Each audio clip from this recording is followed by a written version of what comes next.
강경화 장관은 참 특이한 사람이고요. 예. 워낙에 영어를 잘하고 원래 들으셨겠지만 김대중 대통령이 클린턴을 만나러 갔을 때 통역을 했는데 클린턴이 저 여자 누구냐고 어떻게 저렇게 영어를 잘할 뿐만 아니라 내가 얘기하는 걸 저렇게 정확하게 표현해내느냐 하는 데서 굉장히 감탄했다는 거 아니에요. 예. 그런데 저는 이렇게 생각합니다.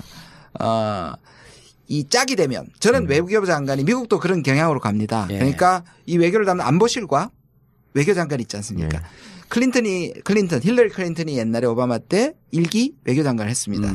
그 사람은 소위 말해서 얼굴마담입니다. 네. 좀 고급 외교를 하고 가서 의전 외교를 하고 그다음 G20이나 UN 같은 데 가서 아주 세련되게 하는 거기에서 가장 알맞는 사람이 저는 강경화 장관이라고 생각을 합니다. 예. 그거와 짝이 되는 거냐면 진흙탕 싸움을 하는 안보실이어야 합니다. 이것들을 밑에서 협상하고 딜을 해가지고 이겨내고 근데 이 쌍날개로 가면 좋죠. 근데 지금 안보실이 너무 점잖잖아. 뭐 능력을 발휘하겠죠. 대통령 생각이 있으시겠죠. 이 국가 간 관계나 서로 이제 정치인들 관계에서도 어느 정도 중요하냐면 제가 현역 시절에 그 심양시장하고 이제 무슨 그 우리나라 투자하는 사업 뭐 이런 등등 해갖고 그 회의를 한 적이 있는데 거기 조선족 그 여자가 공무원인데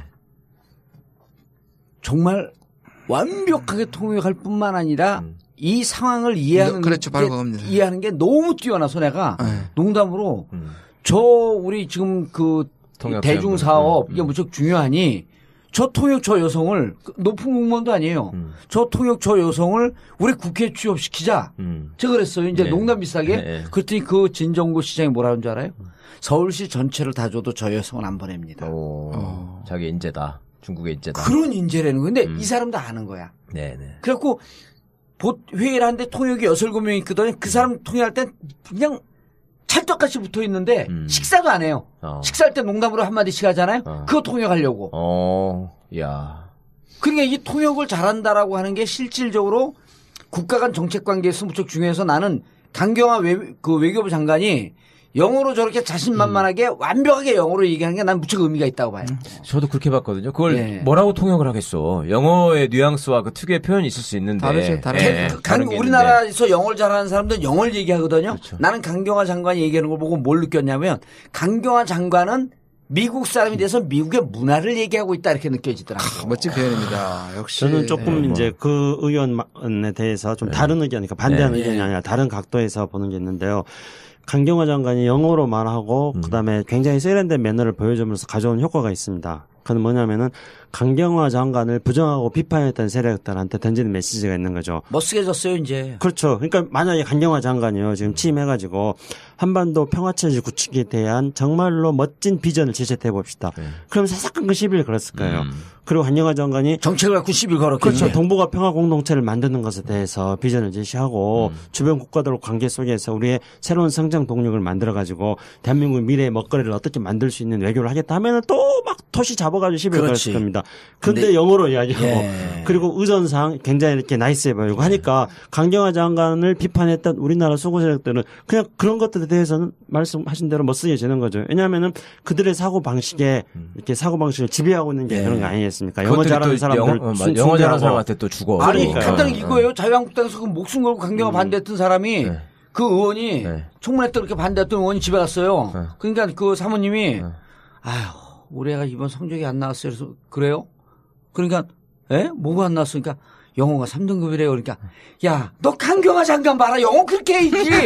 진짜 그랬다는 거야? 아니 그럴 거라고. 가짜뉴스에 이렇게 나오는구나. 진짜. 아니 영어만 하면 지들이 사대주의자라서 껌뻑 죽어요. 강경화 영어 하는 거 보고 한 말도 못했을걸? 그러니까요. 아, 나도 저렇게 했었으면 앞으로 하고. 국회 답변도 영어로 해버리라고. 강아지 뭐라 씨알때기 문제 그래서 저는 그런 생각이 들어요. 그 우리 문재인 대통령이 청와대 들어갔을 때 되게 상황을 좀 이 전체 분위기 하나도 어색하지 않았잖아요. 청와대 생활을 했기 때문에. 저는 그게 상당히 중요하다고 생각해요. 그 분위기. 처음 들어가는 사람은 이 의자 빼도 돼? 의자 옮겨도 돼? 이렇게 생각할 텐데 그냥 라운드 테이블을 바꿔버려. 너무 자연스럽잖아요. 근데 그거보다 더 중요한 게 뭐냐? 청와대를 안 들어가봤는데도 딱 들어갔고 자연스러운 사람 최고예요. 제가 계속 얘기할게요. 교도소가 자연스러워. 얼마 자연스러워. 교도소 여러 번 들어가 봤으니까. 장악을 해 교도소를. 근데 강경화 장관도 누구를 만날 때 이 영어가 되기 때문에 분위기를 장악하고요. 거기를 세 번째. 저는 우리 문 대통령이 처음 방미를 합니다. 노 대통령 때 처음 방미해가지고 환대를 받았을 때 사실상 노무현 대통령이 상당히 당황했잖아요. 업돼가지고. 근데 문재인 대통령은 그 부분에서 지금 앞에 말씀드린 자기가 청와대 강경화처럼 기죽지 말고 당당하게 마크롱처럼 저는 그게 굉장히 중요하다고 생각합니다. 그리고 그 가이드라인을 할 역할을 할 사람이 바로 강경화 장관 아니에요. 거가 자기 집이니까. 그렇죠. 네? 그리고 금방 김정일 교수님이 이제 노무현 대통령 때하고 비교를 했는데 저도 그걸 잠깐 좀 비교를 해보면요. 그러니까 노무현 대통령은 후보 시절부터 이제 이게 전쟁이냐 평화냐 사실은 당시 정세가 굉장히 안 좋았었거든요. 그리고 이제 미국 가서 사진 찍으려고 미국 가면 왜 가냐 뭐 이런 발언을 해가지고 막 시도를 했었습니다. 그랬었죠. 그리고 이제 반미 대통령이 온 거 아니냐 막 이랬습니다. 근데 이제 문재인 대통령은 그 얘기를 했잖아요. 노무현 대통령. 나 미국 한 번도 안 가봤는데. 그렇죠. 그게 뭐가 문제냐.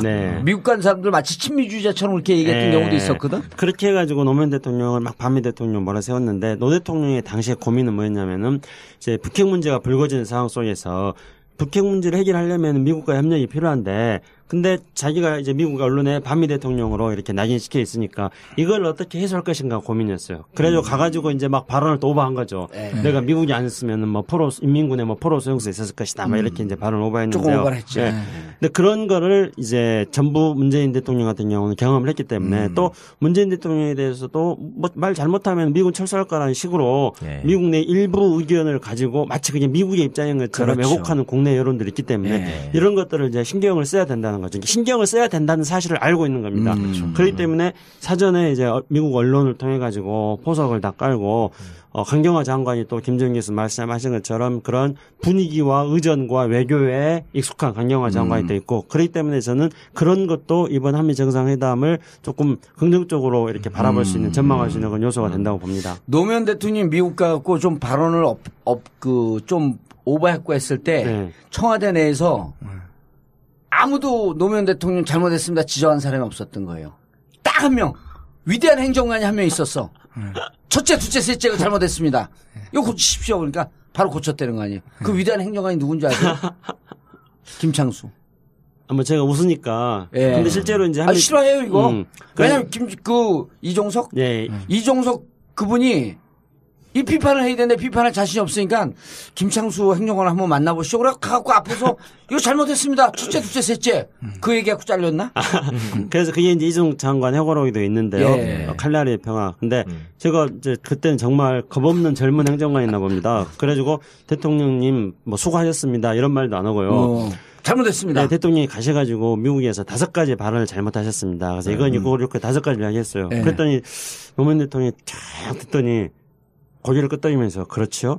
예, 맞습니다. 이러시더라고요. 그러면서 하는 이야기가 아까 말했던 걸 하는 거예요. 제가 자기가 미국에서 이렇게 반미 대통령을 시켜 있는데 북핵 문제를 풀어나가고 그러려면은 미국과 협력하는 게 필요한데 그래서 미국의 여론 직접 들었구나. 그 이야기를 직접 했던 거였어요. 그렇게 해명을 하니까 제가 이제 5가지 잘못했다고 노무현 말한 대통령 꾸짖고 해명까지 들었고. 아니 제가 그렇게 노무현 대통령이 그렇게 저한테 설명을 해주는데 그 말단 상급 행정관한테 그러니까 제가 대통령님한테 고생했다는 말도 못하고 안 하고 잘못했다는 것만 들이댄 제가 정말 쪽팔리시더라고요. 아니 근데 이종숙 장관 회고록에 있다 그러는데 난 그게 순간적으로 해골호구로 들렸어.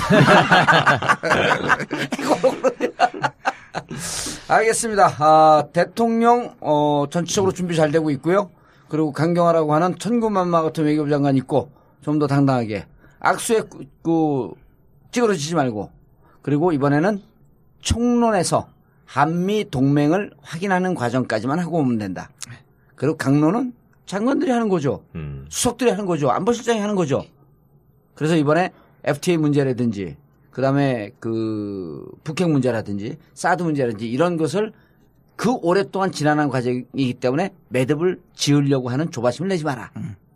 한 가지 걱정을 더 보태면 아마 트럼프하고는 오히려 넘어가고 다음에 만약에 공동 기자회견을 하게 되면 그 기자들이 아주 구체적인 것들도 질문을 하게 될 거예요. 기자들이 사드 질문 할 수 있어요. 반드시 하고 그다음에 지금 배치 연기하는 거 폐기하는 거 아니냐는 아주 날카로운 공격을 할 텐데 그때도 저는 그냥 그걸 피하지 말고 우리가 충분히 이해하고 우리가 할 수 있는 일을 하겠다.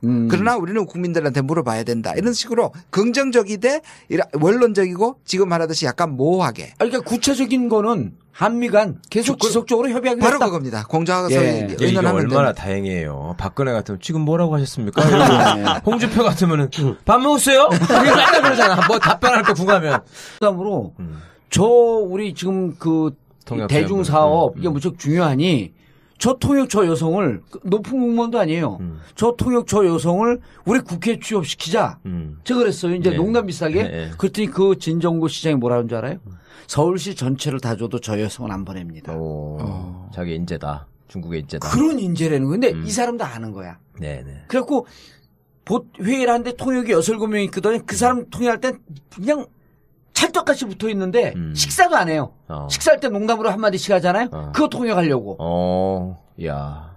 그러니까 이 통역을 잘한다라고 하는 게 실질적으로 국가 간 정책 관계에서 무척 중요해서 나는 강경화 외교부 장관이 영어로 저렇게 자신만만하게 장관이라고 생각을 합니다. 예. 그거와 짝이 되는 거냐면 진흙탕 싸움을 하는 안보실이어야 합니다.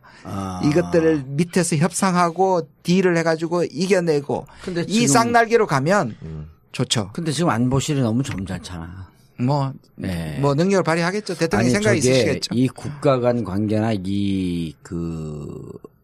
서로 이제 정치인들 관계에서도 어느 정도 중요하냐면 제가 현역 시절에 그 심양시장하고 이제 무슨 그 우리나라 투자하는 사업 뭐 이런 등등 해갖고 그 회의를 한 적이 있는데 거기 조선족 그 여자가 공무원인데 정말 완벽하게 통역할 뿐만 아니라 이 상황을 이해하는 그렇죠. 바로 그겁니다. 이해하는 게 너무 뛰어나서 내가 농담 사사건건 시비를 걸었을 거예요.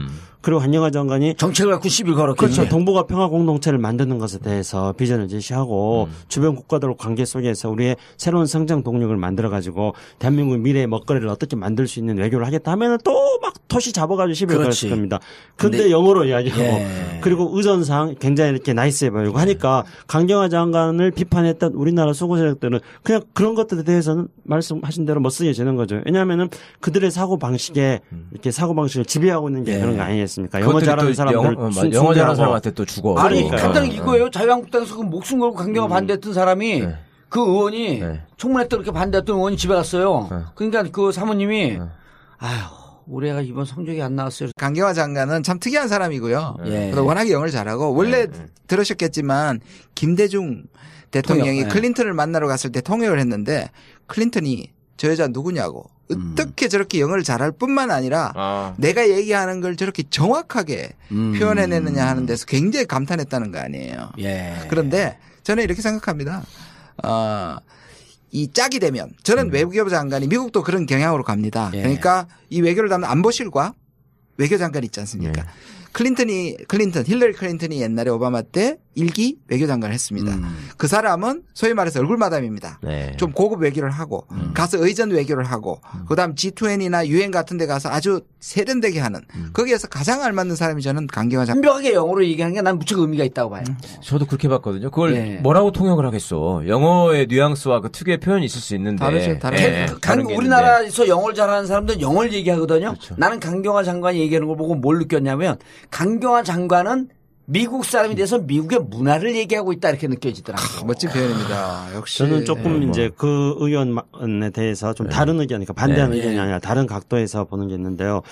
강경화 장관이 영어로 말하고 그다음에 굉장히 세련된 매너를 보여주면서 가져온 효과가 있습니다. 그건 뭐냐면은 강경화 장관을 부정하고 비판했던 세력들한테 던지는 메시지가 있는 거죠. 멋쓰게졌어요 이제. 그렇죠. 그러니까 만약에 강경화 장관이요 지금 취임해가지고 한반도 평화체제 구축에 대한 정말로 멋진 비전을 제시해 봅시다.